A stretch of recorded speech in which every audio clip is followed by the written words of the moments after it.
Voltamos aqui a conversar com a Kenarique Bourgiquian, ela que é desembargadora aposentada do Tribunal de Justiça de São Paulo, cofundadora da Associação Juristas para a Democracia e cofundadora também da Associação Brasileira de Juristas pela Democracia. A gente falou no primeiro bloco sobre a questão do Haiti e agora a gente vem para o Brasil. Vamos falar aqui de política, de judicialização aí da política, da politização do judiciário com a Kenarique. Bom, Kenarique, vamos começar aqui pela segunda instância, né? A gente viu aqui que o Marco Aurélio Mello, né, o ministro do STF, está falando o seguinte, que o Congresso não pode rever essa decisão, né, que o Congresso não pode rever a decisão do STF sobre a segunda instância, né, prisão após julgamento de segunda instância. Você concorda com ele? Enfim, como é que você vê essa questão bastante polêmica que o Congresso está brigando, né, ali para tomar a rédea da segunda instância?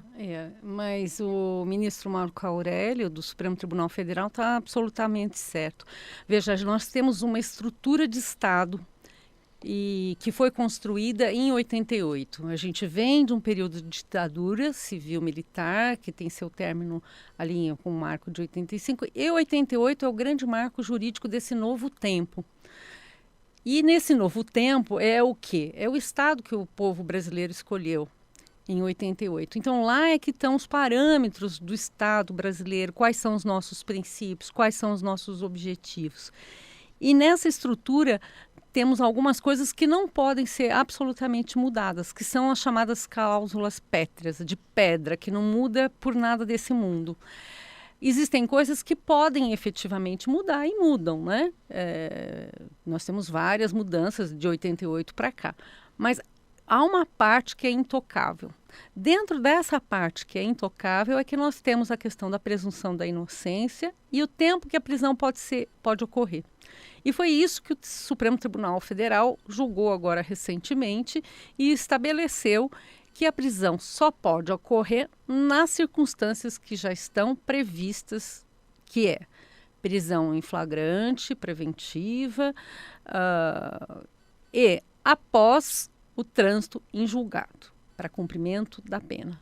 Então, isso é cláusula pétrea, não pode mudar. Por isso que ele diz que não pode mudar em razão dessa decisão do STF. Mas, na verdade, não é só a decisão do STF, é a decisão constitucional de 88 que determina essas formas de prisão. O que significa que as prisões podem acontecer como de fato acontecem, né? Nós temos mais de 800 mil pessoas presas, sendo que 50% aproximadamente são presos, o que a gente chama de provisórios, que não tem ainda uma sentença transitada em julgado, ou seja, que ainda caiba algum recurso. Isso continua exatamente igual, né? E o Brasil é um país que se prende muito, né? Exato. Agora, parece que no Congresso, enfim, parlamentares estão sedentos em relação a essa questão da prisão após condenação em segunda instância, por conta, principalmente, de uma liderança que é importante no Brasil, o ex-presidente Luiz Inácio Lula da Silva. Esquecendo, né, de milhares de pessoas, né, que podem ser beneficiadas com essa questão, né? Então, você vê perseguição política nesse sentido?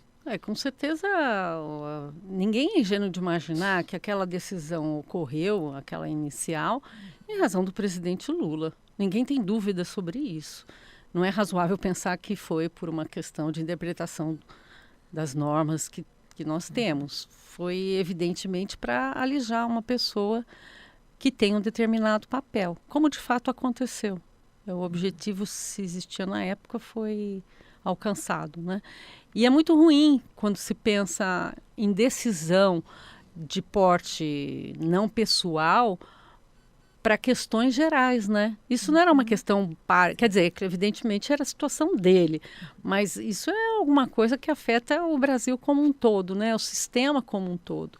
E eu considero que foi muito grave uma decisão pautada em cima de um indivíduo. E não de uma tese, não do direito e não das normas, né? E o objetivo foi alcançado mesmo, porque o presidente acabou sendo preso, né?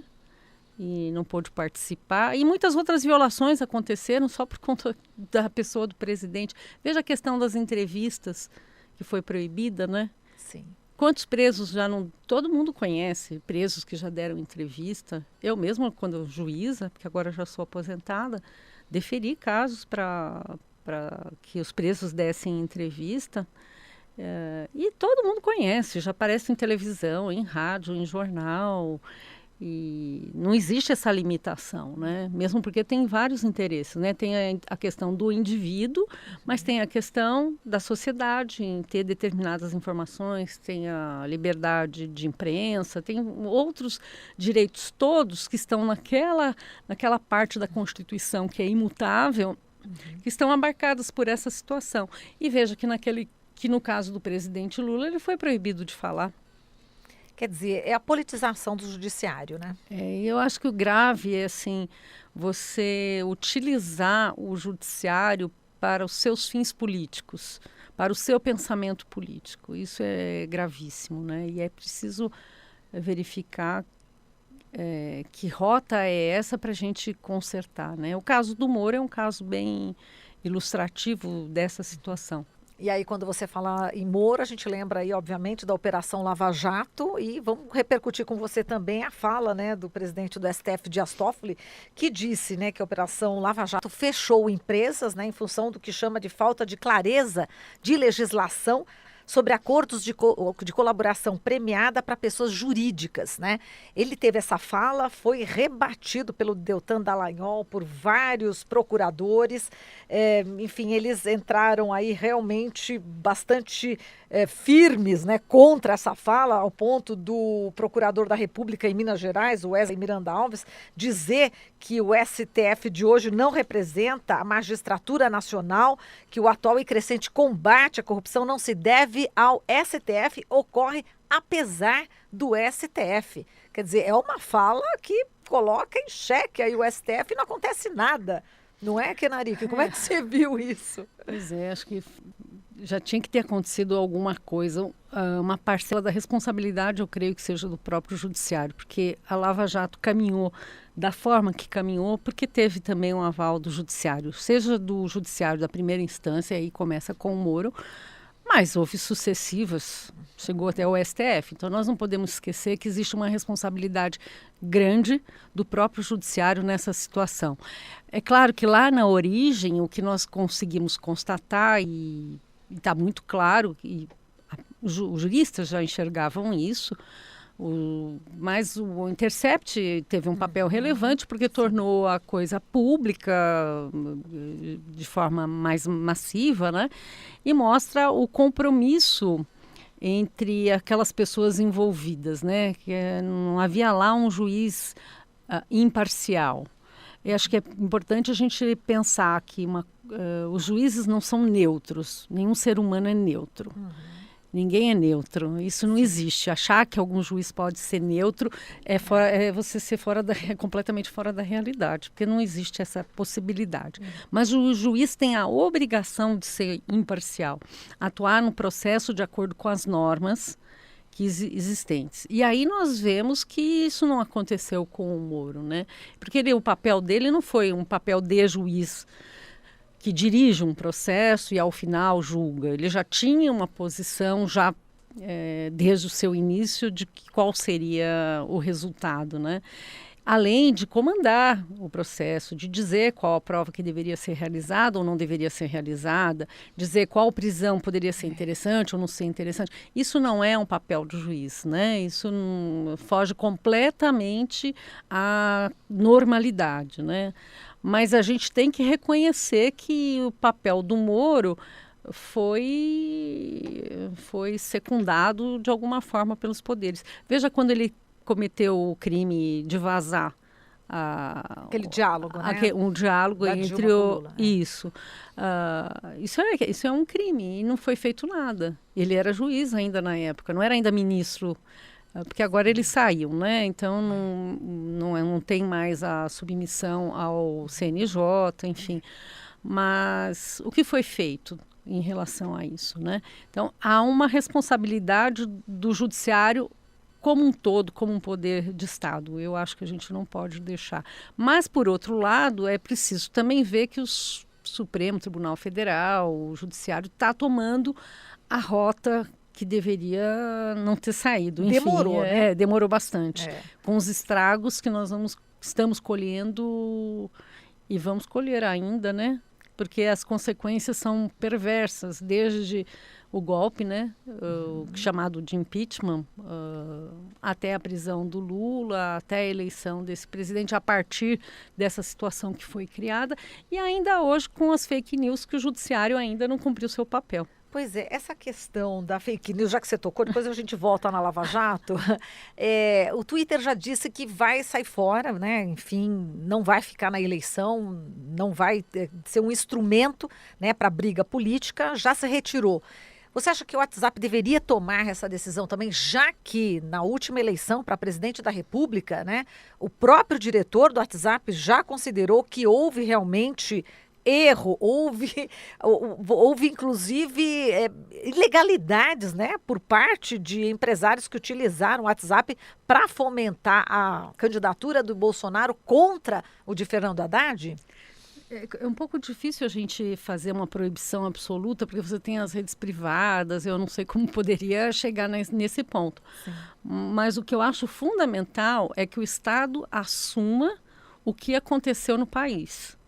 O Estado Judiciário tem que ter esse papel de colocar. E aí o Judiciário, quando eu digo o Judiciário Eleitoral, né, que tem, inclusive, um processo que tramita para esta finalidade.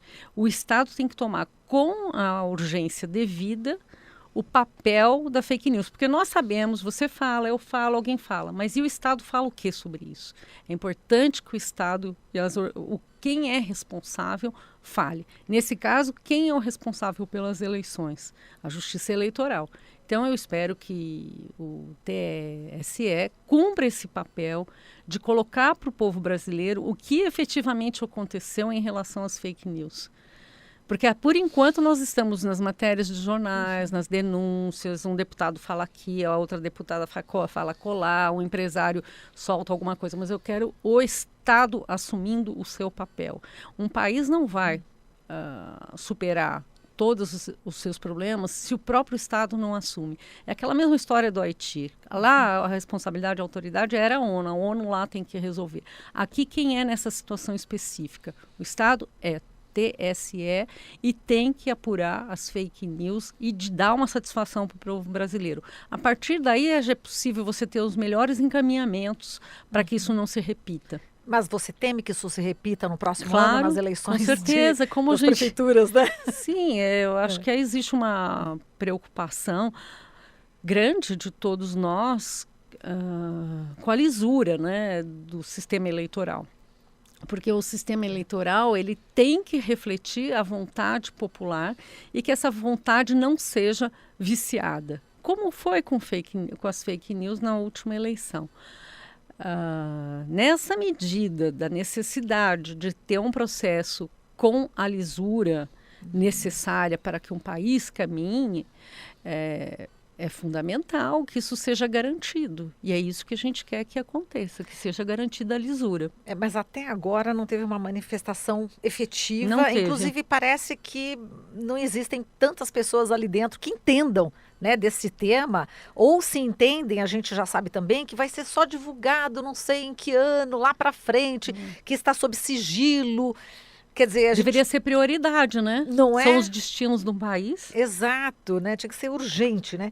Para ontem. Para ontem, né, Kenarique? Agora, eu lembro durante as informações que a gente estava acompanhando do Intercept Brasil, né?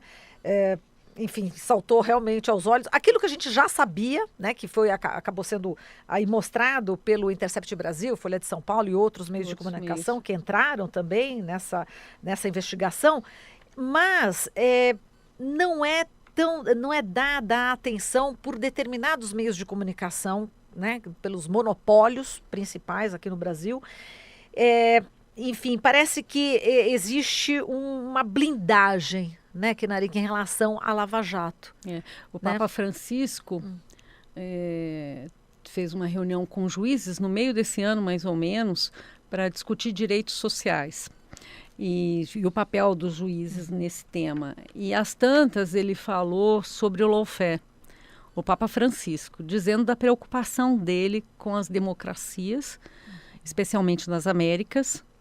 Os juízes eram das Américas do Sul, do Norte, Você enfim. foi nesse? Fui, Né? Eu fui, lembro isso. fui. É. E ele disse que estava preocupado com esse fenômeno, que dá esse nome de lawfare, que significa utilizar os mecanismos judiciais e os midiáticos. Então, acho que isso casa com o que você está questionando dos meios midiáticos que são utilizados para um determinado fim. E ele diz que a vulneração da própria democracia traz como consequência a eliminação de direitos sociais, a não conquista de mais direitos sociais, enfim.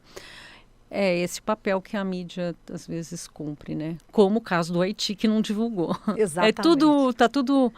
É tudo conectado, tudo isso, né? Mundialmente, exato. Bom, a gente está conversando aqui com a Kenarik Boudjiquian, ela que é desembargadora aposentada do Tribunal de Justiça de São Paulo, cofundadora da Associação Juízes para a Democracia e também da Associação Brasileira de Juristas pela Democracia. A gente volta já já com a Kenarik para falar de um outro tema aqui bastante importante no Brasil. Até já.